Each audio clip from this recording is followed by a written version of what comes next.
Retrouvez Smart Bourse avec eToro, leader mondial des plateformes de trading social.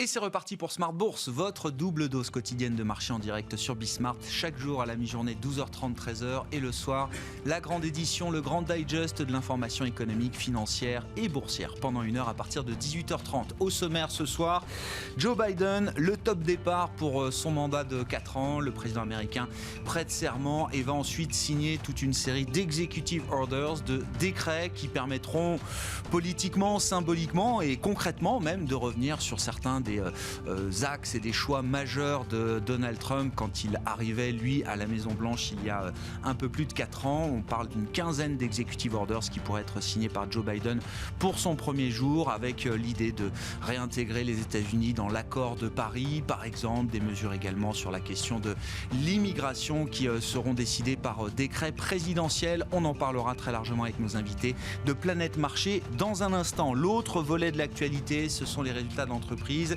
qui sont en train de commencer avec la saison des résultats trimestriels, notamment aux États-Unis. Netflix est le grand gagnant du jour. Le cours de bourse de Netflix marque de nouveau plus haut historique après que le groupe a communiqué sur un nombre d'abonnés qui dépasse désormais les 200 millions dans le monde. Netflix qui pourrait devenir autosuffisant cette année, c'est en tout cas ce que prévoit le management. Netflix n'aura plus besoin de lever d'argent sur les marchés pour financer son développement. C'est quand même un virage historique dans l'histoire de Netflix. On parlera des résultats d'entreprise. On peut noter ASML aujourd'hui en Europe, l'équipementier pour l'industrie de semi-conducteurs qui profite à plein de la pénurie dans le monde de composants électroniques, de semi-conducteurs. Les capacités de production ne sont pas encore revenues à plein régime alors que la demande tirée par la 5G, l'automobile, le véhicule électrique, le véhicule autonome, la demande, elle, étant en forte progression. ASML aura été donc un des leaders du jour en Europe sur le plan des résultats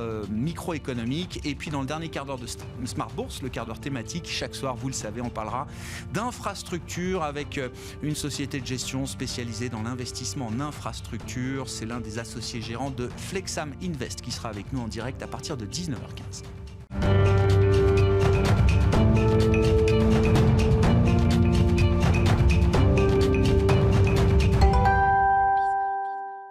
Mais d'abord, tendance mon ami pour entamer cette émission Smart Bourse, le résumé complet, les infos clés du jour après clôture en Europe, clôture positive avec Nicolas Pagnès depuis la salle de marché de Bourse Direct. Clôture dans le vert ce soir pour le CAC 40. L'indice parisien gagne 0,53% à 5628 points. Les investisseurs qui ont pu suivre le départ de Donald Trump de la Maison-Blanche en début d'après-midi. Donald Trump qui n'assiste pas à la cérémonie d'investiture de Joe Biden qui se tient en ce moment même à Washington.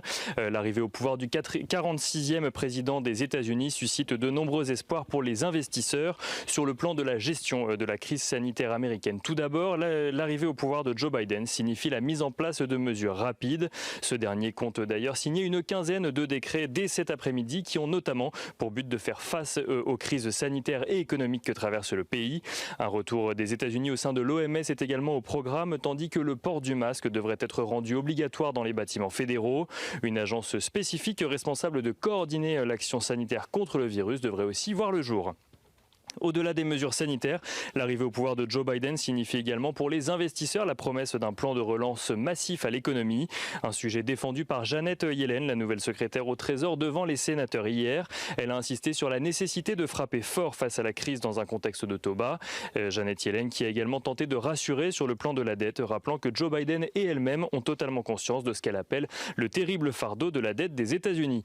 Janet Yellen qui a également rappelé que les bénéfices d'un tel plan de relance seraient supérieur à son coût sur le long terme. Plan de relance qui pourrait être présenté au vote dès cette semaine, la date de jeudi ayant été évoquée. En Europe, les investisseurs ont pu prendre connaissance du maintien du gouvernement de Giuseppe Conte en Italie. Celui-ci a obtenu un vote de confiance de l'Assemblée nationale mais aussi du Sénat, malgré le départ de Matteo Renzi, le président du Conseil italien qui ressort malgré tout affaibli de cette bataille avec son ancien allié, ce qui ne devrait pas faciliter la mise en place d'un plan de relance. Europe toujours dans le sillage de la France. L'Allemagne a pris la décision de prolonger ses mesures de restriction jusqu'au 24 février. Et on notera également en Chine, cette fois-ci, la réapparition publique de Jack Ma après 2 mois d'absence. Une absence qui était intervenue juste après une prise de position du milliardaire chinois vis-à-vis de la politique de régulation financière du gouvernement chinois. Jack Ma s'adresse à des enseignants dans une vidéo mise en ligne aujourd'hui. Vidéo dans laquelle de nombreux observateurs n'ont pas manqué de remarquer le changement de ton du fondateur d'Alibaba vis-à-vis du gouvernement chinois. Et du côté des valeurs à présent à la Bourse de Paris, ST Microelectronics annonce viser un chiffre d'affaires compris entre 3,9 et 4,1 milliards d'euros au premier trimestre de son exercice décalé, contre 3,52 milliards anticipés par les analystes. Fnac Darty annonce de son côté viser une légère croissance de son chiffre d'affaires en 2021. Fnac Darty qui a également publié une estimation de ses ventes rassurantes sur l'année 2020, des ventes notamment portées par le digital. Les valeurs du luxe à Paris qui clôture dans le vert ce soir, porté par les résultats en hausse du Suisse Richemont, tandis que Michelin progresse également, porté par son estimation du marché des pneumatiques, faisant état d'un rebond de 10% des ventes de pneus de remplacement. Aux États-Unis à présent, Netflix a publié dans la nuit des résultats en forte hausse pour le dernier trimestre de 2020. Netflix totalisait au 31 décembre plus de 200 millions d'abonnés payants. La plateforme qui affiche également un chiffre d'affaires d'un peu plus de 6 milliards de dollars au 4e trimestre, donc avec une croissance d'environ 24% sur un an. Procter & Gamble relève de son côté son objectif de vente et de bénéfices d'exploitation annuel. Le groupe américain spécialisé dans les produits de consommation a bénéficié d'un accroissement de la demande pour ses produits de soins, mais aussi de nettoyage, en lien direct avec l'épidémie de Covid-19. Et on finit avec l'agenda de la journée de demain. Demain, les investisseurs pourront suivre la décision de politique monétaire de la BCE, suivie de l'intervention de Christine Lagarde. Côté statistique, ils suivront l'enquête de la Fed de Philadelphie pour le mois de janvier. Et côté entreprise, les investisseurs pourront également suivre les publications d'IBM ou encore d'Intel aux États-Unis. Nicolas Pagnès qui nous accompagne en fil rouge tout au long de la journée sur Bismart depuis la salle de marché de Bourse Direct.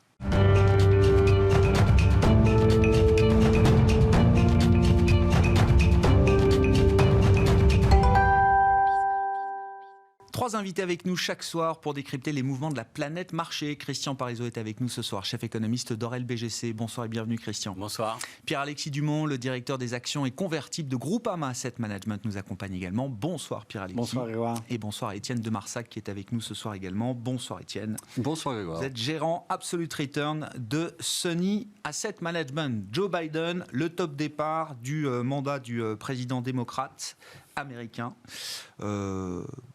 Beaucoup a été dit, on en a déjà beaucoup parlé. Les marchés ne sont pas surpris de voir Joe Biden prêter serment aujourd'hui. Étienne, comment est-ce que vous classez, comment est-ce que vous hiérarchisez les enjeux des 100 premiers jours, on va dire, de Joe Biden, là, pour ce qui concerne les marchés, les investisseurs, j'entends? Implanter d'abord un nouveau mode de fonctionnement, un nouveau mode de management, un nouveau mode de prise de décision. Donc les 100 premiers jours seront importants, même si on va commencer, ça a été dit, par des executive orders. Ils vont permettre de retricoter en fait ce qui avait été défait par Trump ces 4 dernières années et toucher des sujets à minima symboliques comme l'immigration par exemple, et la réforme du droit des Dreamers. Les Dreamers, vous savez, ce sont ces jeunes adultes ou jeunes adolescents qui sont sur le continent américain au nom de leurs parents et qui ont des accès au droit du travail qui ont été défaits par Trump, ou en tout cas il avait la volonté de les défaire, et donc dans ces 15 premiers décrets, je pense que celui-ci sera extrêmement symbolique et permettra de redonner une dimension un peu plus entre guillemets généreuse des Bidenomics, je pense qu'on peut les appeler comme ça, et de réancrer, si vous voulez, l'action des démocrates dans l'histoire de la démocratie américaine, c'est-à-dire dans sa destinée, qui est celle de porter la lumière. Vous avez deux pays qui ont inscrit dans leur constitution ces concepts-là. La France qui n'en a plus les moyens, les États-Unis qui l'avaient abandonné. Et avec Biden, on aura véritablement cette tentation du retour à l'universalisme qui va prendre plusieurs dimensions, mais notamment la réinscription dans les accords, vous l'avez dit, internationaux, l'utilisation du commerce comme un instrument de on va dire, d'émancipation et puis une gouvernance beaucoup plus apaisée. L'idée, c'est refermer la parenthèse Trump. Il peut réussir. Pourquoi c'est important, là, tout ce que vous nous dites, pour les marchés, pour les investisseurs, j'entends, Étienne? Alors, c'est pas nécessairement... En fait, je pense que Trump, c'est pas une parenthèse. Ça s'inscrit quand même dans des éléments qui sont très factuels, qui est la polarisation de la société américaine et l'absence ou la fragmentation de la nation. Donc, on ne peut pas complètement tourner le dos, par exemple, à une certaine forme de protectionnisme ou une certaine forme d'agressivité vis-à-vis de la Chine. Ce thème est transversal aux démocrates comme aux républicains. Néanmoins, c'est la pratique du pouvoir impulsive, pleine de surprises, liée à des tweets fracassants, qui va, je pense, évidemment s'atténuer. Et les marchés ont besoin de visibilité, n'aiment pas la surprise. Ils ont besoin de visibilité pour s'inscrire donc dans des investissements, et on le comprend bien. Et du coup, le couple, évidemment, Biden, et j'imagine qu'on en parlera, mais Biden et Yellen, évidemment, est une source de mais la méthode est importante, la manière est importante. Oui, je pense que les ambitions sont les mêmes. La méthode est différente. L'ambition, c'est de retarder le plus possible l'avènement de la Chine. Ou la lente déchéance des États-Unis. Les deux mouvements pouvant aller de pair.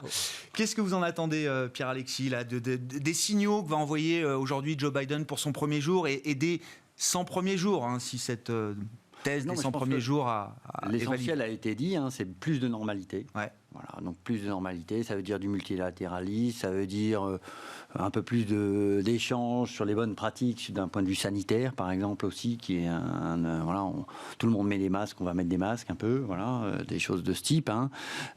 Plus de recours aux experts aussi, aux sachants, plus d'arguments, moins de grandes déclarations, plus de choses en sous-main. Voilà.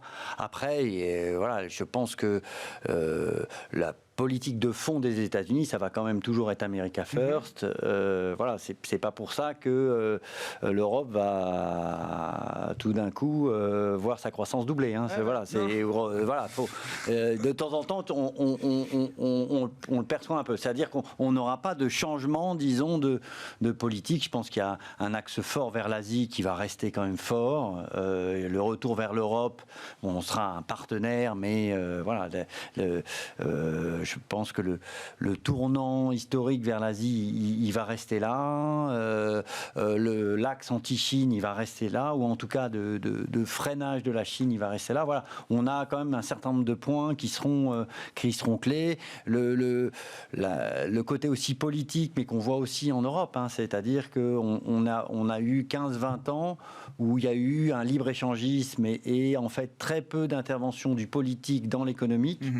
Là, on pourra citer aussi l'exemple de Carrefour ou d'autres exemples. On va avoir beaucoup plus d'intervention du politique dans l'économique. Ça, il faut. Ce qui s'est passé sur Carrefour, c'est pas spécifique à la France, c'est ce que vous voulez dire. Non, ça veut dire, oui, clairement, il va avoir les politiques vont avoir beaucoup plus leur mot à dire à partir du moment où la classe politique a décidé de socialiser les pertes au niveau du politique.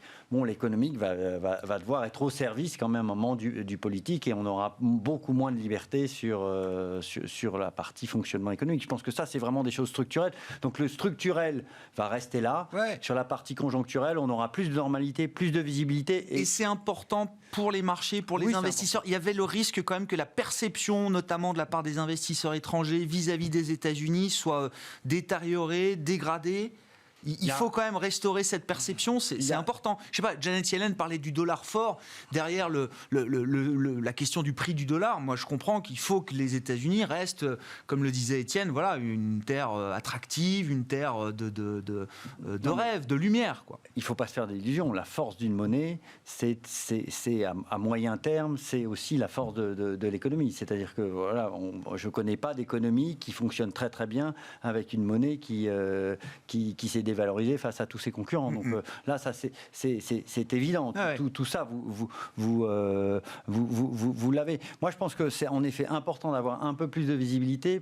Pourquoi ? Parce que on va avoir une époque en effet assez particulière. On va avoir une phase de redémarrage qui va être sûrement très fort. Voilà. Mais après, on risque d'avoir un marché qui se pose beaucoup de questions. Voilà, il y a beaucoup d'anticipation de redémarrage dans les cours boursiers. Il faut pas se faire d'illusions aujourd'hui. Donc le fait d'avoir plus de visibilité, plus de points d'ancrage à moyen long terme va sans doute aider les marchés à se projeter un peu plus, et je pense que c'est clairement important. Et en effet, ce qu'on disait sur les États-Unis, qui est, disons, qui veut retrouver un peu d'attractivité vis-à-vis de l'étranger, comme et mettre en avant ses principes, sont des choses, voilà, qui sont pas forcément importantes à très court terme, mais qui sont importantes à moyen long terme. Et le moyen long terme, voilà, post-redémarrage, on en aura besoin. Oui, je comprends. C'est pas ce qui fait bouger le marché aujourd'hui, mais sur une perspective de moyen terme, c'est important d'avoir ce point d'ancrage, cette visibilité retrouvée à travers le fonctionnement plus normal peut-être de l'administration américaine. Sur le plan politique, Christian, qu'est-ce qu'il y a à ajouter ? Et puis la stratégie économique quand même. On commence à avoir un peu le grand cadrage entre l'audition de Janet Yellen hier et puis déjà le plan de 1900 milliards de dollars qui n'a pas été voté évidemment, mais qui a été affiché par Joe Biden. Voilà, et c'est là-dessus qu'on l'attend justement. Alors si on prend les 100 premiers jours, est-ce qui va vraiment intéresser les marchés ? C'est deux choses. Alors ça a déjà été dit, donc je vais aller assez vite. C'est la partie gestion de la crise épidémique. Ça, on va tomber quand même sur quelque chose qui va être beaucoup plus carré, beaucoup plus ordonné. On a bien compris que Trump, clairement, a perdu des voix, a perdu l'électorat parce qu'il n'a pas su gérer cette crise. Et là, on va véritablement sur un financement, une priorité du financement, une priorité de la campagne de vaccination, parce qu'on en parle beaucoup en France, mais aux États-Unis aussi, les frigos sont pleins, sont pleins de vaccins. Ils n'arrivent pas à... Donc, il y a aussi des goulots d'étranglement, il y a des vrais problèmes, et sans compter ce qui se passe dans certains États comme la Californie, où c'est vraiment assez impressionnant. Donc, il faut gérer cette crise. Et il a bien dit, ma priorité, c'est ça. Donc, ça ne sera pas la négociation avec la Chine, ça ne sera pas tout ce qui est commercial. Ma priorité, avant tout, c'est de gérer cette crise épidémique. Il a des leviers efficaces sur le plan fédéral. Il a des mécanismes qui lui permettent d'avoir un impact État par État. C'est compliqué État par État, mais ce qui est sûr, c'est qu'il a déjà, dans son plan, je vais revenir dans son plan de soutien à l'économie, il y a tout un financement qui est là quand même, qui est là. Et puis, il y a des petits détails, mais qui vont aider. La réouverture des écoles. Il y a certaines, il n'y a plus de garderie, ce qui fait baisser le taux d'emploi parce que les femmes, majoritairement les femmes, restent à leur domicile pour garder les enfants. Donc du coup, ça fait baisser le taux de participation des femmes au marché du travail. Donc vous voyez, c'est plein de petits détails comme ça, mais il va donner de l'argent pour qu'on réouvre les garderies, pour qu'on réouvre les écoles. Donc il rend crédible le scénario d'un rebond de l'économie américaine au deuxième semestre. Et puis le deuxième élément qui est essentiel, et je dirais, on parlait du couple Yellen-Biden, moi je dirais plutôt du couple Yellen-Powell. C'est ça qui est aujourd'hui un petit peu qui fait rêver les marchés, parce que vous avez tout ce qui est bon dans le démocrate, c'est-à-dire que vous allez avoir là toute la partie dépenses. Alors là vous allez l'avoir. Par contre la partie hausse d'impôt vous l'avez pas pour tout de suite, parce que très clairement c'est pas l'objectif aujourd'hui. La priorité de Biden, c'est pas de monter l'impôt sur les sociétés. On est sûr de ça. Il le fera. Enfin, s'il peut, s'il a le temps. Mais ça sera plutôt dans l'année prochaine. Là, sa priorité, c'est de voter ce plan. Alors, on parle de plan de relance, je dirais plus de plan de soutien, parce que c'est pas véritablement une volonté de relancer l'économie, c'est de faire en sorte que l'économie ne chute pas. Ah oui, il dit c'est un first step. Voilà. Le plan de relance, il y en aura après. Et le plan de relance sera peut-être financé par des hausses d'impôts. Mais là, aujourd'hui, vous avez vraiment le plan de 1900 milliards. Vous avez à peu près 1700 milliards, j'arrondis les chiffres, qui sont des dépenses on-shot, qui sont des dépenses cette année. C'est par exemple le chèque envoyé aux ménages, vous n'avez pas envoyé tous les ans un chèque de 1400 $ aux ménages américains. Bon, ça peut faire rêver, mais on verra. Mais on va dire que objectivement. Donc c'est important cet élément-là, parce que ce ne sont pas des dépenses qui vont être récurrentes dans le temps. Donc Yellen, elle peut aller voir Powell, elle lui dit moi je ne vais pas emprunter ça sur les marchés, tu me le finances, tu crées de la monnaie, c'est la monétisation, c'est la nouvelle théorie monétaire, c'est pas nouveau, on fait marcher la planche à billets, mais c'est pas gênant, c'est momentané, c'est pour gérer cette crise. Et Powell peut dire oui, parce qu'il dit vraiment aujourd'hui il n'y a pas d'inflation, il n'y a pas de risque, et en plus ce plan, il va vraiment soutenir l'économie, et c'est ce qu'a dit. Aujourd'hui il vaut mieux le faire parce que le coût risque d'être plus élevé demain. Donc on creuse le déficit, on creuse la dette, mais on monétise cette dette, on le met dans le bilan de la Banque centrale, donc c'est pas un problème de financement, on maintiendra des taux bas, et derrière, on enlève énormément de risques. Parce que lorsque vous avez versé un chèque aux ménages, lorsque vous allez mieux indemniser le chômage, et surtout permettre à certains ménages américains qui n'y ont pas le droit, tout ce qui est travailleurs indépendants, d'avoir des indemnités chômage, vous évitez éviter une chute de la consommation. Et donc là, tout le plan est vraiment orienté soutien de la consommation. Donc on ne va pas avoir un effondrement de l'économie. Et puis derrière, si ça redémarre, si les entreprises réouvrent, on aura cette activité qui peut rebondir très vite, avec bien sûr des extrêmes. Le ménage américain qui a perdu son emploi, il va continuer à payer son loyer ou son crédit hypothécaire parce qu'il a ce chèque de $1 400. Et puis celui qui est en télétravail, qui a son salaire plein, il va avoir $1 400 d'épargne forcée qu'il va pouvoir dépenser au moment où on va réouvrir l'économie en voyageant. Donc il y a plein de choses aujourd'hui qui font qu'on peut être optimiste sur l'économie américaine et sur sa capacité de rebond dans les prochains mois. Donc vous avez le beurre et l'argent du beurre aujourd'hui. Alors peut-être que l'année prochaine, il va nous parler de hausse d'impôts pour financer son plan d'infrastructure et d'impôts sur les sociétés en disant que les sociétés doivent participer à l'amélioration des infrastructures américaines. Je dis pas. Ou la taxe GAFA qui s'annonce plutôt cette année que l'année prochaine. Mais ça sera un petit secteur. Un petit secteur entre guillemets, c'est pas sur la bourse, mais c'est pas l'ensemble de l'économie. Mais en tout cas, je pense que là, on a véritablement le bon discours des démocrates, soutien de l'économie, résolution à court terme de cette. Alors après, toute la question, c'est est-ce qu'il va tenir ses promesses, comme toujours, comme tout homme politique. C'est la première chose que sera sensible les marchés, c'est ce qui peut faire voter rapidement ce fameux plan. Parce que là, si on voit qu'on retombe dans des débats politiques, des incertitudes au niveau du Sénat, qu'il n'arrive pas avec son aile de gauche à gérer tout le monde, là, il y aura vraiment une décrédibilisation de la part de son action. Mais là, pour l'instant, on est sur un nuage au niveau de Wall Street, très clairement. Donc le marché achète tous les bons côtés, la dépense, ne veut pas regarder les questions de fiscalité. Vous l'avez dit tout à l'heure, Étienne, un pays ultra polarisé, des inégalités partout, ethniques, raciales, économiques, sociales, dans l'éducation. Il faut quand même bien qu'ils prennent ce problème. On parle de salaire minimum, on parle de taxation sur la richesse des personnes les plus fortunées, sur les entreprises ou des groupes d'entreprises. Est-ce que pour l'instant on a raison de regarder que la partie dépenses ou est-ce qu'il faut regarder ça dans son ensemble? Est-ce que c'est Main Street versus Wall Street? On a le sentiment en tout cas que les marchés veulent véritablement garder cet optimisme que l'on sent bien depuis 6 mois sur tous les fronts, et qui est un optimisme qui paraît quand même justifié. C'est-à-dire qu'on parlait il n'y a pas si longtemps d'alignement des planètes, budgétaire, fiscal, sur le plan également de la santé et même d'un point de vue symbolique avec l'arrivée d'Yellen.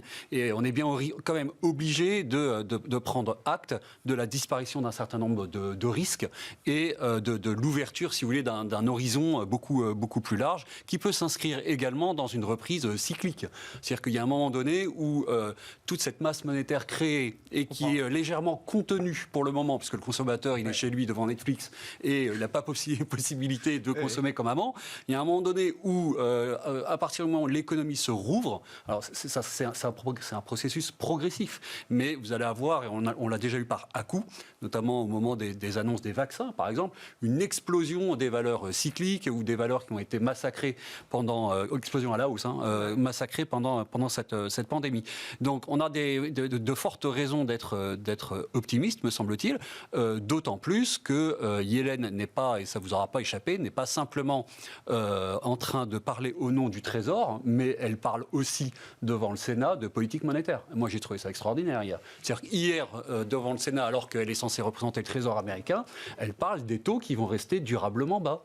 Et ça, c'est l'économiste. Elle peut avoir un avis quand même sur l'évolution à 10 ans des taux d'intérêt américains. Et donc, elle endosse sa casquette de gouverneur de la Fed qu'elle a tenue pendant 4 ans. Et Yellen, c'est déjà une personne qui nous a habitués à énormément de sérénité d'un point de vue d'investisseur. Et d'autant plus si elle a une double casquette, à la fois budgétaire et à la fois monétaire. Et quand Yellen parle, moi je me souviens, si vous voulez, des années 2014-2017, c'est des années où, d'un point de vue du risque de marché, il ne se passe rien.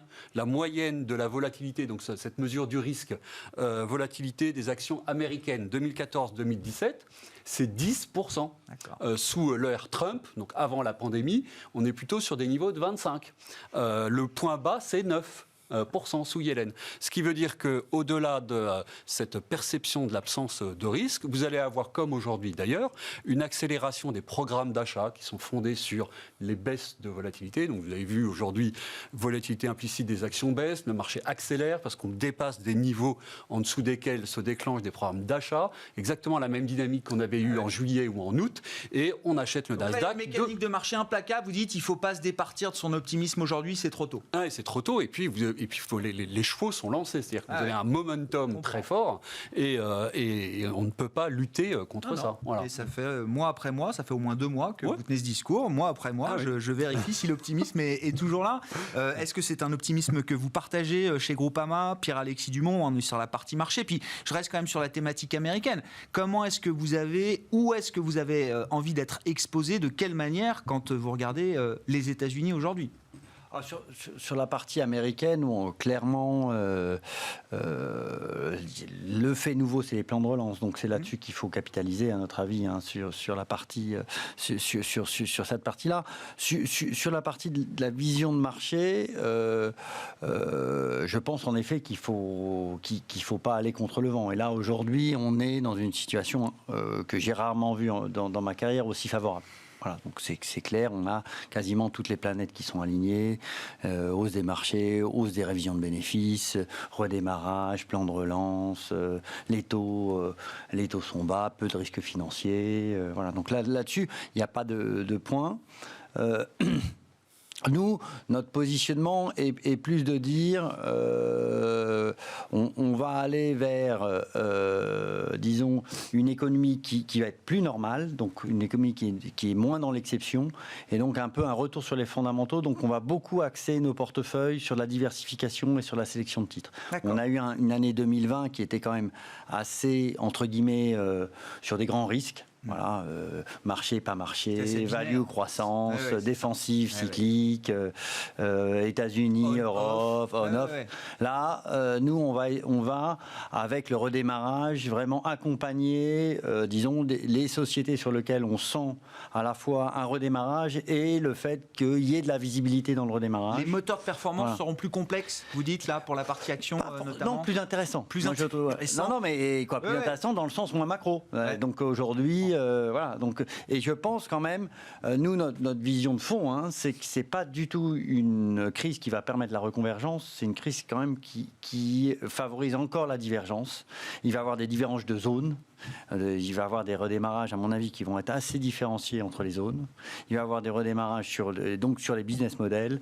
Il va y avoir une différence sur les changements de comportement des consommateurs, voilà, et clairement sur lequel on a peu de visibilité aujourd'hui. Donc on a vraiment, dans un monde qui va être très complexe, il faut vraiment se focaliser sur les sociétés. Est-ce qu'ils ont des produits attractifs? Est-ce qu'ils redémarrent? Est-ce qu'ils ont de la visibilité? Plus que sur des visions un peu... Et dans les facteurs qui vont faire la performance 2021, dans vos fonds, vous dites c'est le facteur spécifique, sélection de titres, qui sera le facteur sans doute le plus important. De loin le plus important. On avait été assez prudent sur le cycle, ça nous a beaucoup bénéficié. Là, notre vision est, on a un périmètre beaucoup plus large de sélection, on est très content. Ouais. Voilà, donc là, on est très content. On peut revenir vers la bonne vieille économie. Il n'y a pas de problème. On peut faire des matières premières, de la chimie, des choses. On peut réinvestir des secteurs dans lesquels on n'investissait plus peut-être depuis quelques années. Il y a un redémarrage et en plus, il y a sans doute de la pérennité dans le redémarrage. Christian, alors on va parler des entreprises parce que c'est la saison de résultats qui commence, mais juste sur cette vision de marché, l'idée de l'alignement des planètes, ok, je comprends. Est-ce que ça veut dire que le marché peut encore prendre 10, 15, 20% cette année? Ou est-ce que le marché, qui a pris 20% depuis fin octobre, début novembre, a déjà intégré les planètes qui semblent parfaitement alignées aujourd'hui? On va dire sur un malentendu, il peut prendre encore du Ah oui. J'ai pas un problème là-dessus. Non. Franchement, il y a une tendance qui est très positive. Mais attention, il y a quand même des petits éléments qui sont un petit peu des éléments de fragilité. Premier élément, c'est naturellement la valorisation. On ne peut pas dire aujourd'hui que le marché est pas cher. Alors, ça ne veut pas dire qu'aujourd'hui, il y a un tel optimisme qu'on va dire qu'on justifie pleinement la valorisation. Mais je vous donne juste un élément. Aujourd'hui, on est très cher au niveau du prix, du PER, si on prend cet indicateur, mais on est surtout très cher par rapport à des attentes d'analystes qui sont loin d'être basses. Juste pour vous donner une image, aux États-Unis, les attentes de profit sur l'ensemble de 2021 sont supérieures à 2019. Alors, ça sert à rien de comparer avec 2020, parce que 2020 était vraiment une année. La dernière année normale. Me dire que les EPS croissent de 20% entre 2021 et 2020, ça veut rien dire. C'est par rapport à 2019. Donc, ça veut dire que implicitement, on va dire globalement, que l'économie américaine va retrouver des niveaux d'activité, des niveaux de profitabilité pour les entreprises supérieurs à 2019. Le chemin est long, Il y a beaucoup de chemin. Donc c'est le premier point qui est quand même un élément de fragilité, parce qu'on n'est pas à l'abri quand même d'un moment donné d'entreprises qui nous disent attendez, calmez-vous, ça repart, mais on a déjà l'épidémie qui est loin d'être résolue, on a 6 mois de 2021 qui vont être compliqués, la fin de l'année sera peut-être bonne, mais enfin bon, on le paye déjà, on l'a déjà intégré. Deuxième élément qui est un élément de fragilité, c'est ce qui a été dit, c'est-à-dire que les investisseurs assez logiquement anticipent les résultats. Ils ne vont pas regarder seulement les résultats de court terme de maintenant. On a acheté des valeurs value, on a acheté des valeurs qui jouent le scénario de reflation, accélération d'activité, retour de l'inflation. Donc on a même une forte croyance. On a eu une enquête réalisée auprès des investisseurs où vous avez 83% des grands Américains, ou plutôt anglo-saxons, qui croient en la pontification de la courbe des taux américaine, qui pensent qu'il y a de la retour de l'inflation. Donc, franchement, quand on voit ça, il y a un consensus fort là-dessus. Le seul problème, c'est que regardez les résultats. Alors on va y venir. Les résultats des boîtes américaines, assez logiquement du 4e trimestre, c'est pas ça. C'est pas ça ce qu'elles nous disent. Ce qu'elles nous disent aujourd'hui, c'est qu'il y a l'épidémie, qu'il y a un impact économique. Et donc, on a un décalage aujourd'hui entre ce qu'on anticipe, qui est très positif, et la réalité des choses qui n'est pas encore concrétisée. Donc, on fait un énorme pari pour. Sauf que. C'est le rôle des marchés. C'est le rôle des marchés. Je suis entièrement d'accord. Sauf qu'on est fragile aux guidances des entreprises. Et c'est ça qui est un peu sanctionné sur les valeurs bancaires américaines, parce qu'elles ont sorti des résultats plutôt bon, on va dire, on va rentrer dans les détails, on sait les activités de marché qu'on tirait, ok, mais c'est surtout les discours qui étaient hyper prudents. C'est-à-dire que c'était pas de dire, oh, on va avoir une replantification, la marge d'intérêt va exploser, vous inquiétez pas, c'était, on n'a pas de visibilité sur nos marges d'intérêt, on n'a pas de visibilité sur les défauts des entreprises. Et ça clairement, c'était pas forcément dans le scénario des marchés. Alors, elles peuvent se tromper, c'est une prudence, c'est un discours prudent. Alors, on va dire peut-être que le marché a raison, mais il y a quand même un vrai risque qu'à un moment donné, le marché se dit, on a intégré cher, on a intégré beaucoup de choses. Biden n'arrive pas à voter son plan de relance. On prend un exemple. Et on aille, à un moment donné, ça se dégonfle un petit peu. Le problème donc, du scénario attention rose. à ça. Oui, à court terme, je suis d'accord. Mais il y a quand même des facteurs de fragilité et on peut avoir des forces de rappel. Bon, quelques commentaires. Moi, je veux bien qu'on parle de Netflix. Là, on l'a cité, effectivement, Netflix. Bon, évidemment, grand gagnant de la crise. Il n'y a pas besoin d'avoir fait Polytechnique pour le comprendre. Les résultats sont-ils à la hauteur, Christian, de ce qu'on pouvait attendre d'un groupe comme Netflix? Le cours est au plus haut historique. Alors, déjà, Netflix, on regarde le nombre d'abonnés, on ne regarde pas les résultats financiers. Non. On a l'habitude, mais c'est vrai que globalement. Leur cash flow, maintenant. Voilà, c'est ça la différence. C'est la grosse différence de cette publication par rapport à ce qu'on était habitué. C'est que Netflix nous a dit, voilà, on va plus être, pour faire simple, on va plus être obligé d'emprunter de l'argent pour assurer notre activité courante. Donc on peut être à l'équilibre et ils ont même laissé supposer, on pourra peut-être même reprendre nos programmes de rachat d'actions. C'est quelque chose qu'on était loin d'imaginer. Et puis il y a eu quand même une petite phrase aussi au détour qui a dit on offre tellement de contenu premium, on offre tellement de valeur ajoutée à nos abonnés qu'on pourrait peut-être leur demander une petite hausse de tarifs. Donc c'est merveilleux, c'est sur meilleur 200 millions, sur une base de 200 millions, évidemment, c'est énorme. La force de Netflix par rapport à ses concurrents, faut le reconnaître, c'est que Netflix a ouvert tous les tuyaux dans le monde, dans les pays où ils peuvent aller, on va dire, parce qu'il y a quand même quelques pays où ils ne peuvent pas rentrer, mais on va dire qu'ils ont ouvert tous les tuyaux. Et ça, c'est une force de frappe énorme, parce que même Disney+, même les chaînes américaines qui font aujourd'hui leur offre de VOD, il faut trouver des partenariats, il faut ouvrir les tuyaux, c'est pas évident. Eux, ils sont présents dans le monde entier, là où ils peuvent. Donc déjà, ils ont plus les frais d'infrastructure. Et ça, c'est un vrai élément positif par rapport à la concurrence. Donc ça, c'est un point positif. Et puis derrière, ils font de la production. Ils ont dit qu'ils allaient lancer beaucoup de films, de séries, tout ça. Mais finalement, on s'aperçoit qu'avec le niveau d'abonnés qu'ils ont aujourd'hui, ils peuvent financer ce niveau de production. Parce que quand ils sortent une série, vous avez vu la fameuse série française qui cartonne, Lupin, voilà. Bon. C'est formidable quand même de vous dire que c'est aussi bien regardé en Turquie, aux États-Unis, en Asie, tout ce que vous voulez, que ça cartonne partout dans le monde. Mais cette série, elle est amortie et c'est impressionnant. Donc ça, c'est une force de frappe que même Disney+, aujourd'hui, qui a une belle marque, je dis pas, et qui a des rentrées, mais eux, ils ont fait là, ce qu'ils nous ont annoncé, c'est vraiment important. Ils ont fait la marche supplémentaire qu'il fallait. C'est-à-dire qu'on est aujourd'hui à un niveau de production, donc avec du contenu exclusif qui vous incite à vous abonner, qui est rentable avec le nombre d'abonnés.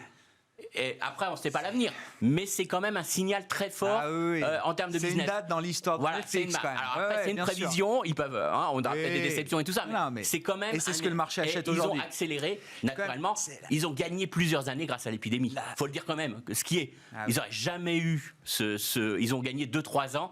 Entre guillemets, grâce à cette épidémie qui a incité les gens à s'abonner et à consommer ce type de médias. Pierre-Alexis, la beauté de l'économie des plateformes, là, il faut peut-être en dire un mot. Et puis, la question du prix, de la valorisation de ces modèles-là aujourd'hui, combien d'années d'avance est-ce qu'ils ont pu prendre avec la crise et est-ce qu'on paye encore un prix raisonnable pour cette croissance et pour ces modèles. Non, mais c'est un nouveau segment d'activité sur lequel on a une économie de plateforme avec des rendements croissants. On a eu la pub, on a eu le cloud, et maintenant on a l'audiovisuel.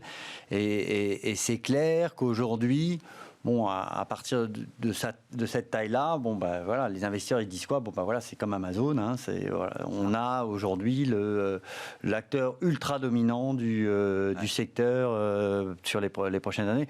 Je pense que la seule chose à regarder, voilà, c'est est-ce que les autres plateformes vont réussir à équilibrer, à manger, grignoter quelque part de marché et à faire qu'il n'y ait pas ce phénomène d'économie de plateforme avec un winner, le gagnant qui prend tout. Ouais. Et donc derrière, c'est Disney+, c'est Amazon Prime, voilà, sur lequel, bon, il y a quand même derrière des très gros groupes très puissants.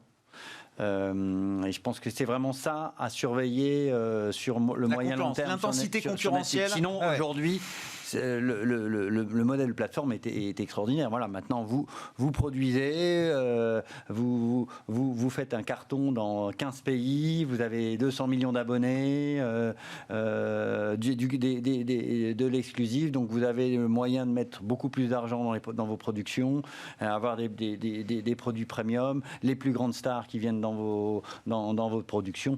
Voilà, aujourd'hui, là-dessus, il n'y a pas de doute. Bon. Il n'y a pas de doute sur le modèle. Étienne, vous voyez, ça valait le coup de payer très cher ce genre de valeur. Les Tesla et les Netflix, ça n'avait pas de prix il y a quelques années, mais c'est vrai finalement, que c'est pas ma tasse de thé, mais bon, visiblement. Mais vous venez de l'obligataire. Je le rappelle, à chaque fois, vous venez des taux. Vous avez du mal à comprendre la valorisation qu'on peut accorder à ces entreprises. Oui, non, mais Netflix prouve quand même qu'elle est capable de devenir une entreprise plus normale. Absolument. Après, vous avez quand même des risques et des fragilités dont on parlait, qui sont celles liées à la réglementation. Un jour ou l'autre, le risque réglementaire devra se manifester et pénalisera quand même ces entreprises qui sont en situation de forte domination, on va dire. Plus vite que ce qu'on imagine ou pas ? J'ai l'impression que l'Europe s'y intéresse. Les États-Unis s'y inscrit quelque part. C'est quelque part noyé dans le Sénat pour le moment ou au Congrès, mais on s'y intéresse particulièrement. Le risque de taxes, puisqu'il faudra bien aller chercher de la richesse pour équilibrer à un moment donné les budgets. C'est pas pour tout de suite, mais les big tech seront mises à contribution.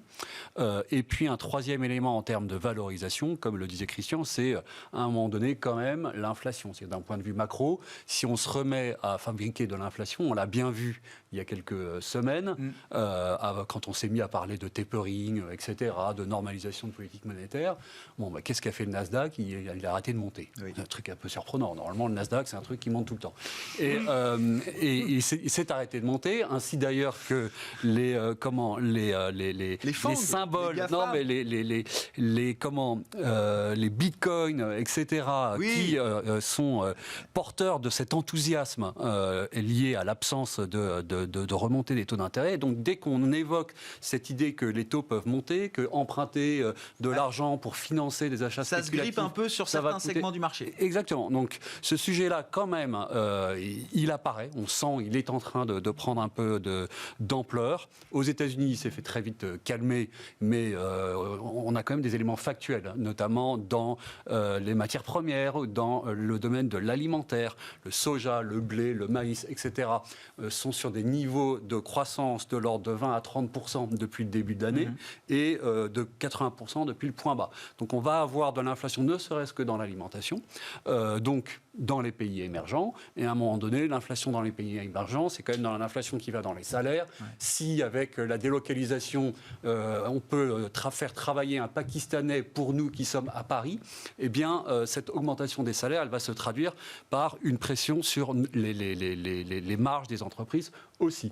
Donc on peut très bien avoir un mécanisme de retour, alors plus ou moins durable de l'inflation, mais qui en tout cas sera un choc pour les marchés, d'autant plus que la dette n'a jamais été aussi élevée. Même un retour temporaire, une petite bosse d'inflation, vous dites, avec un positionnement de marché peut-être un peu fort, ça peut créer des secousses. Vous avez toujours cette force entre les hawks et les doves, entre ceux qui ont peur de l'inflation et ceux qui s'en fichent. Et même si la fonction de réaction de la Fed comme de la BCE a été recalibrée, en fait, on manque d'éléments factuels. C'est-à-dire qu'on ne sait pas enfin, au-delà, pendant combien de temps est-ce qu'on va supporter de l'inflation de plus de 2% ? Et est-ce qu'il existe un cap ? C'est-à-dire, est-ce qu'on atteint 3 ? Si on atteint 3 d'inflation aux US, est-ce que, patatras, on normalise ou pas ? Ces éléments factuels, chiffrés, n'ont pas été donnés. C'est une ambiguïté volontaire. Volontaire, absolument, parce qu'en réalité, c'est très pragmatique, la politique monétaire, et on verra bien, mais on ne peut pas le dire comme ça. Juste un petit mot. Ouais, Christian. Il faut avoir quelque chose en tête qui est très important, et je ne suis pas sûr que tout le monde l'aille en tête, c'est que les effets de base sont très importants sur les indices des prix et que mécaniquement, automatiquement, même si on dit que tous les mois il n'y a pas d'inflation aux États-Unis, on revient à 2. Hein. Mais enfin, comment on ne l'aurait pas en tête ? C'est le b.a.-ba sur les marchés, Christian, quand même. C'est important à l'avoir en tête parce qu'on va avoir une Fed qui va devoir justifier le fait qu'on est revenu à son objectif d'inflation de long terme et qu'elle dise attention, c'est pas grave. Non, j'arrête rien, je continue. Vous inquiétez pas, les taux sont bas. Oui, mais l'inflation, mais ça c'est un effet Covid, c'est un effet de base, ça va pas durer. Et ça, c'est quand même un élément où on va voir vraiment la crédibilité derrière la Banque centrale dans sa communication. Et là, on a quand même un vrai risque. On est capable d'expliquer simplement quand même ces effets de base. Bien sûr qu'elle va l'expliquer, mais après, c'est pas du tout la même chose. Le marché peut trembler par rapport à ça. Si je vous dis que l'indice des prix ressort sur un mois, on invente sur un mois, on a un indice des prix qui sort à 0,5 alors que c'est attendu à 0,3, que vous avez une inflation en glissement sur un an qui est à 1, très loin de l'objectif de la Fed, ou que vous sortez à 0,5 et vous êtes déjà sur un glissement sur un an à 2 et qui est boosté. C'est pas du tout la même perception du risque inflationniste. Je dis pas que j'y crois, je dis juste que pour les marchés, quand vous êtes sur une inflation en glissement sur un an à 1, vous pouvez être tranquille, même s'il y a un mauvais chiffre d'inflation qui est en dehors des limites, c'est pas bien grave, de toute façon, c'est pas ça qui va faire bouger la Fed. Lorsque vous avez 2-3 chiffres qui sont un petit peu plus forts qu'attendus, là on commence à s'inquiéter, on se dit tiens, est-ce qu'on n'a pas loupé quelque chose ? Et en tout cas, quand vous avez des investisseurs aujourd'hui qui reparlent de reflation, qui reparlent de reprise, de très fort, d'un plan de relance de 10 points de PIB, enfin entre guillemets, relance plutôt de soutien, ça peut en tout cas entraîner des réactions de marché. Je dis pas que j'y crois, mais en tout cas à court terme, ça peut jouer. Pierre-Alexis ? Non, mais ça fait partie, disons, des risques que l'on met en avant pour mettre en avant cette diversification. C'est-à-dire qu'on est dans une situation tellement favorable sur les marchés actions que, voilà, un peu plus d'inflation. On sait tous que l'inflation va remonter. Sauf que quand on va le voir, c'est très différent quand même. C'est anticipé, mais c'est pas. Quand l'évidence est là, c'est pas tout à fait et on sait bien aujourd'hui sur certains segments de marché, il y a des valorisations qui sont extrêmement tendues, sans doute proches de bulles. Voilà. Et donc là, on peut avoir des mouvements quand même de dépolarisation et de repolarisation qui sont très forts, avec potentiellement un peu de faiblesse sur les marchés ou en tout cas une faiblesse sur certains segments de marché. Donc voilà, c'est typiquement des situations où, au vu du contexte, on a tout à gagner à être beaucoup plus diversifié. Ouais, je comprends. Bon, l'inflation, facteur clé pour 2021. Si vous commencez juste à en entendre parler, ne vous inquiétez pas, on va en parler encore pendant un moment. Je voulais qu'on garde quelques minutes pour revenir sur les entreprises. ASML, je trouve que le résultat, le discours d'ASML nous dit quand même des choses dans la manière dont les économies rouvrent ou dans la manière dont les économies ont du mal justement à reprendre le chemin de la normalisation. Enfin, je veux dire, la demande est extraordinairement élevée, historique peut-être pour les semi-conducteurs, tout ce qui va avec. Et visiblement, il y a quand même des goulets d'étranglement qui font qu'il y a des pénuries ici et là. Oui, mais alors, Grégoire, c'est typiquement aujourd'hui, voilà, regardez les entreprises. Parce que vous avez cité ASML, on peut citer Soitec, on peut citer STM, on peut citer Infineon. Ils ont tous sorti des résultats. Il n'y a pas de crise pour eux. Non. Alors que, historiquement, c'est le secteur le plus cyclique qui existe. Hein. Oui. Il y a 10 ans, dès qu'il y a des volumes avec des effets de squeeze, ça allait dans tous les sens. Maintenant, ils n'ont quasiment pas vu la crise. Donc aujourd'hui, clairement, ça vous fait comprendre que les effets de la crise vont être déjà très divers suivant les segments. Et il y a vraiment des segments sur lesquels il n'y a pas de doute. Voilà. C'est-à-dire que les tendances sous-jacentes, automobile, électrique, déjà autonome, ils ont beaucoup moins pris la crise que les autres, et les tendances sous-jacentes, ils vous disent mais nous on a 5 ans devant nous. C'est des méga trends. Voilà, il y a la 5G. Même une crise ne fait pas bouger ces tendances. Voilà, il n'y a pas de problème. On a des carnets de commandes, en veux-tu, en voilà. De toute façon, quand c'est les équipementiers, puisque ASML c'est un équipementier, donc c'est quelqu'un qui fait des équipements pour faire des semis, qui vous dit qu'ils ont 2 ans de carnet de commandes devant eux, il n'y a pas de sujet. Donc aujourd'hui, typiquement, dans le cycle, ben voilà, ça fait partie des sociétés sur lesquelles vous avez énormément de visibilité et énormément de croissance à moyen terme avec très peu d'incertitudes. Mais ça ne fait pas du tout la même chose dans l'automobile, par exemple. Et voilà. ça se paye forcément très cher du coup Oui, aujourd'hui. donc il y aura des différences de valorisation, mais qui sont liées à des différences opérationnelles qui sont fortes. Donc tant que vous avez ces différences opérationnelles, il ne faut pas croire que tout va remonter comme un bouchon. Il y aura des fortes divergences parce qu'il y aura des fortes divergences de comportement opérationnel dans le rebond de crise. On se retrouve en pénurie d'électronique, Christian, aujourd'hui. De composants, oui. De composants, ouais. Électroniques, globalement. Alors, ce qui se passe, c'est que c'est un élément important qu'il faut avoir en tête.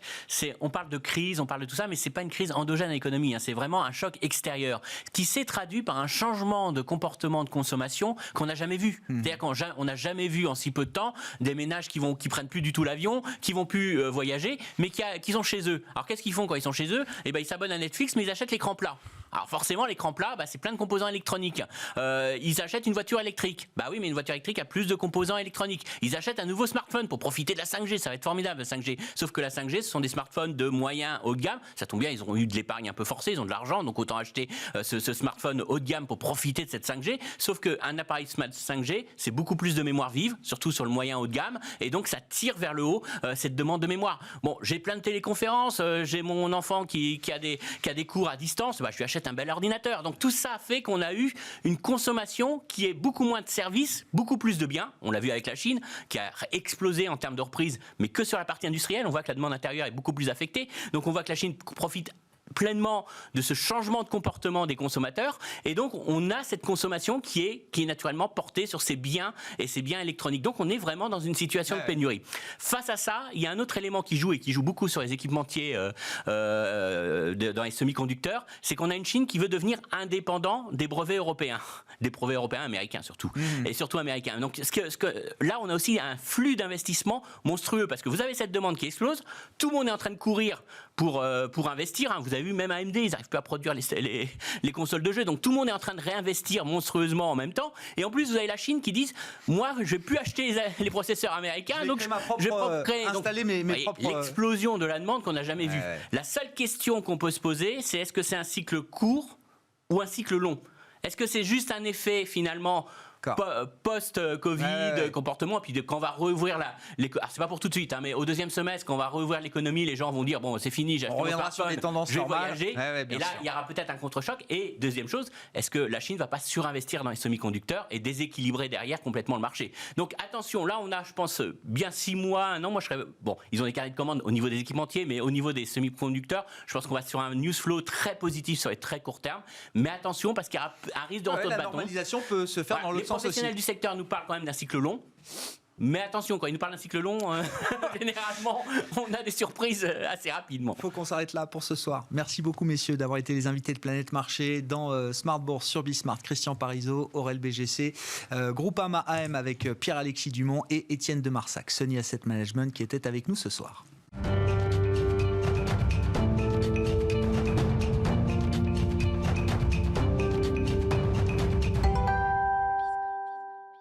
Le quart d'heure thématique de Smart Bourse. Chaque soir à 19h15, marché à thème. Le thème du jour, c'est le thème des infrastructures et de l'investissement dans les infrastructures. On en parle avec les spécialistes de Flexam Invest et l'un des associés gérants de Flexam qui est à mes côtés en plateau, Florian de CJ. Bonsoir et bienvenue, Florian. Bonsoir, Grégoire. Merci beaucoup d'être avec nous, spécialiste de l'investissement en infrastructure. On va parler effectivement des investissements que vous déployez chez Flexam à travers le thème de la mobilité, des transports, de la transition énergétique également. Mais je voulais qu'on redonne un peu quand même les grandes masses autour de l'infrastructure et des besoins et des investissements en infrastructure aujourd'hui. C'est un thème historique évidemment pour l'investisseur. L'infrastructure accompagne le développement et la croissance de nos économies. Mais je trouve qu'à la lumière des transitions et notamment de la transition énergétique, je trouve que ça remet une dimension nouvelle peut-être autour de cet investissement en infrastructure. Oui, alors peut-être quelques chiffres pour commencer. L'infrastructure, c'est un secteur qui demande énormément de capitaux. Alors derrière l'infrastructure, on parle de transport, on parle de l'eau, on parle de l'énergie, on parle des télécoms. Tous ces secteurs sont très consommateurs de capitaux. Pour vous donner quelques chiffres en perspective, si on regarde sur les 5 prochaines années, la Chine va avoir besoin annuellement de 3 000 milliards de dollars d'investissement. 3 000 milliards, c'est le PIB français. Les États-Unis, c'est environ 2 000 milliards. La France, l'Europe, c'est environ 1 000 milliards. Donc, des chiffres qui sont très conséquents. Alors, ne nous trompons pas là-dessus. Les capacités de financement, elles viennent d'où? Elles viennent des banques qui ont été très sollicitées. Elles viennent des États qui font beaucoup. Le gouvernement a annoncé, dans le cadre de la transition écologique, par exemple, qu'il allait allouer 30 milliards qui sont dédiés au transport et à l'énergie. Mais on a aussi besoin de sources de financement alternatives et c'est là que des fonds comme le nôtre prennent tout leur sens. On en a de plus en plus besoin ou pas, Florian, dans la composition effectivement de ceux qui investissent en infrastructure? La part d'investisseurs privés alternatifs que vous représentez, c'est une part qui est amenée à grandir structurellement là? Oui, c'est une part qui croît dans le temps et qui prend de plus en plus de place. Alors il y a des mécanismes qui se mettent en place pour qu'on puisse connaître aussi nos contreparties, parce que ce sont des mécanismes très sélectifs, on ne va pas distribuer de l'argent, mais effectivement c'est très important aujourd'hui de reconnaître qu'il y a ces fonds alternatifs qui sont des maillons clés, je dirais, dans ce financement de l'économie réelle. Bon. Actifs réels, économie réelle, comment vous décrivez le processus d'investissement de Flexam? Déjà, il faut expliquer peut-être dans quoi vous investissez en termes d'infrastructure.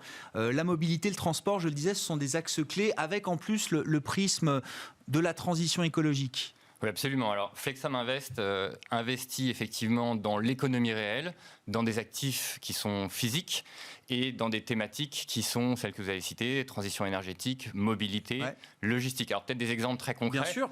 Dans notre fonds, aujourd'hui, nous avons financé des parcs photovoltaïques, nous avons financé des wagons qui transportent des céréales, nous avons financé des bateaux qui transportent les équipes de techniciens et d'ingénieurs des côtes vers les éoliennes en mer.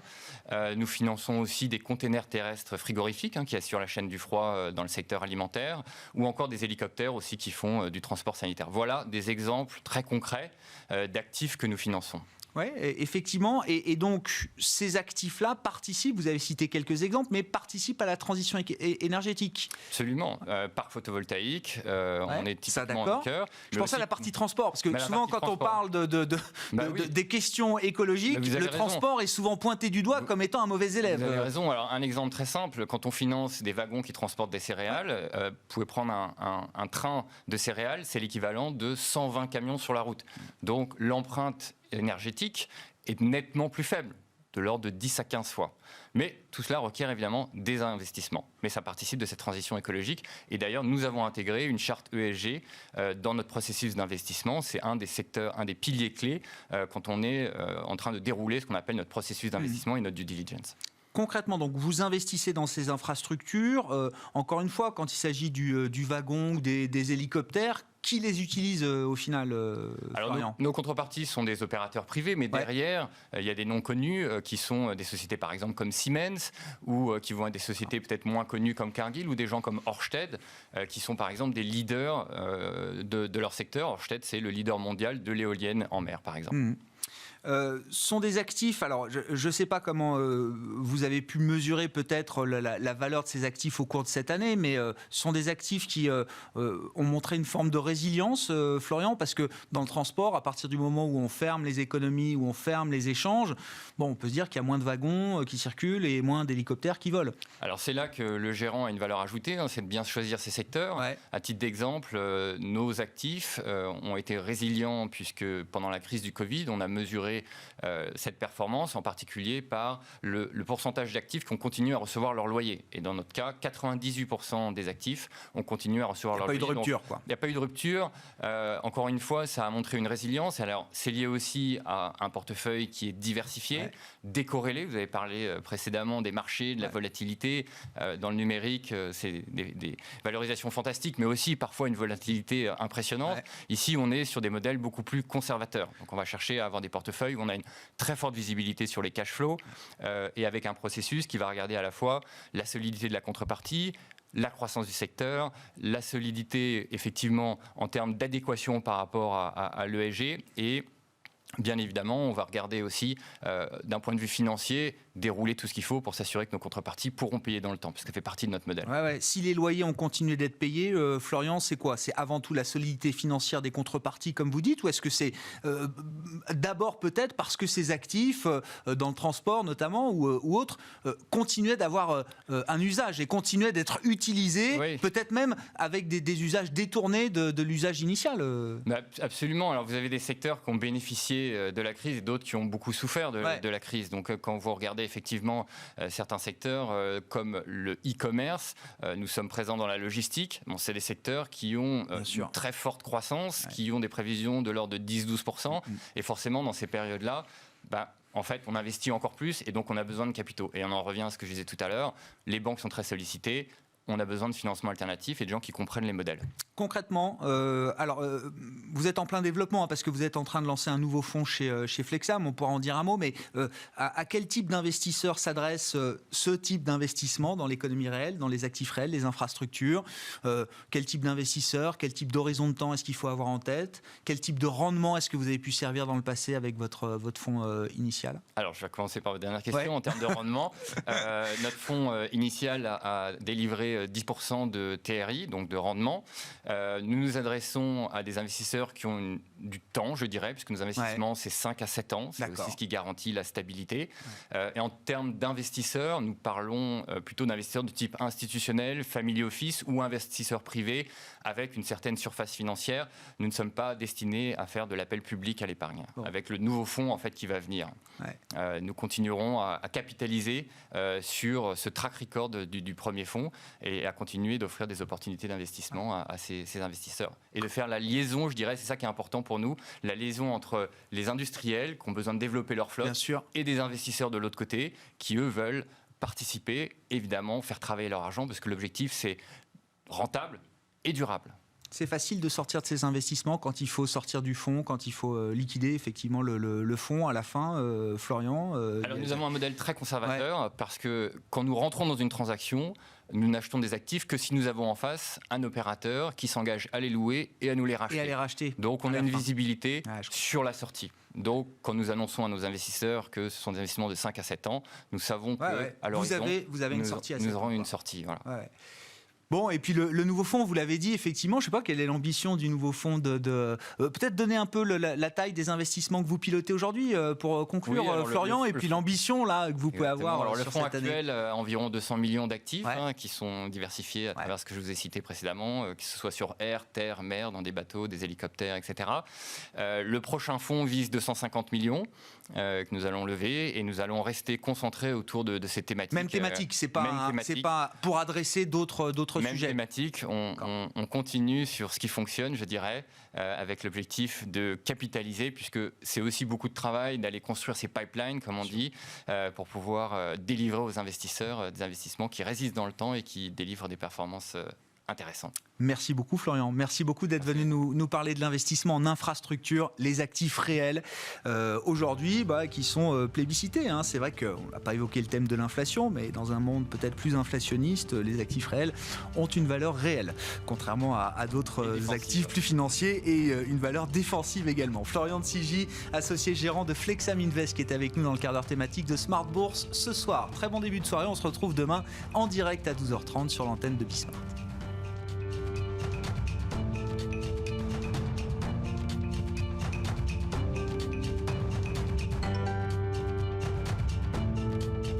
C'était Smart Bourse avec eToro, leader mondial des plateformes de trading social.